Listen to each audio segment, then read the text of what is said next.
Salmo 14, versión literal de la Biblia católica para el maestro de coro. De David dice el necio en su corazón: no hay Dios. Están corrompidos, cometen abominaciones, no hay quien haga el bien. El Señor mira desde el cielo a los hijos de Adán, para ver si hay alguien sensato, alguien que busque a Dios. Pero todos se han desviado, a una se han corrompido. No hay quien haga el bien, ni siquiera uno solo. No tienen inteligencia todos los que obran la maldad, los que devoran a mi pueblo como si comieran pan, y no invocan al Señor. Entonces tiemblan de pavor, porque Dios está con la raza del justo. Os burláis del consejo del pobre, pero el Señor es su refugio.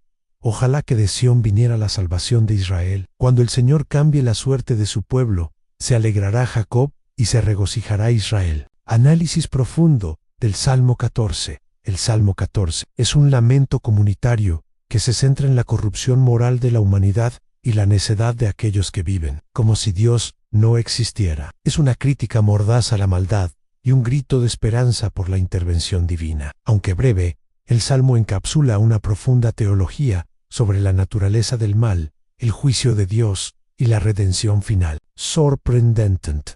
Este salmo es casi idéntico al Salmo 53, con solo algunas variaciones menores, lo que subraya la atemporalidad de su mensaje. El salmo se puede dividir en tres secciones principales: a la necedad y la corrupción. Versículos 1-3, el juicio y la presencia de Dios. Versículos 4-6, el anhelo por la salvación. Versículos 6, 1, a la necedad y la corrupción. Versículos 1-3. El salmo comienza con una de las declaraciones más famosas y directas de la Biblia.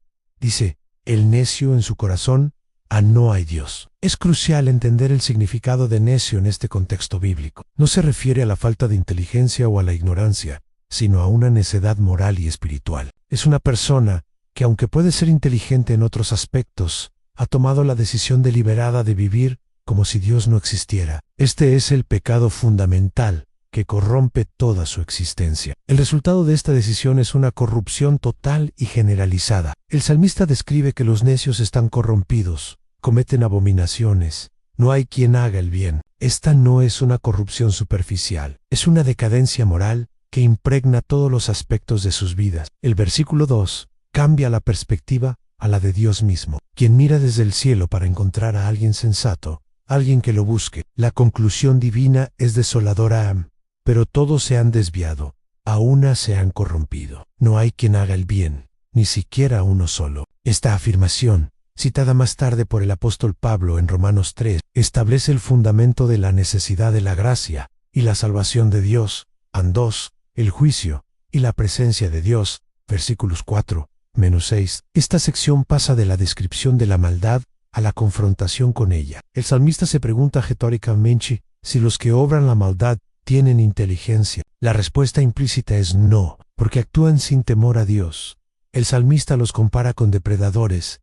Devoran a mi pueblo como si comieran pan. Esta es una imagen de opresión sistemática y despiadada. La razón por la que actúan así es que no invocan al Señor. La falta de oración y de relación con Dios es la causa de su brutalidad. Sin embargo, el salmista introduce un cambio drástico. La aparente invencibilidad de los malvados es una ilusión. En el versículo 5, el salmista declara que entonces tiemblan de pavor, porque Dios está con la raza del justo. En el momento en que menos lo esperan, su falsa seguridad se desvanece ante la revelación de la presencia de Dios. El miedo y el pavor se apoderan de ellos. Este es un recordatorio de que, aunque el mal parezca triunfar, la justicia de Dios es inevitable. El versículo 6 contrasta la burla de los malvados hacia el pobre con la protección divina. Los opresores se burlan del consejo del pobre, a menudo la fe y la confianza en Dios. Pero en realidad, el Señor es su refugio. El Salmo nos enseña que el verdadero refugio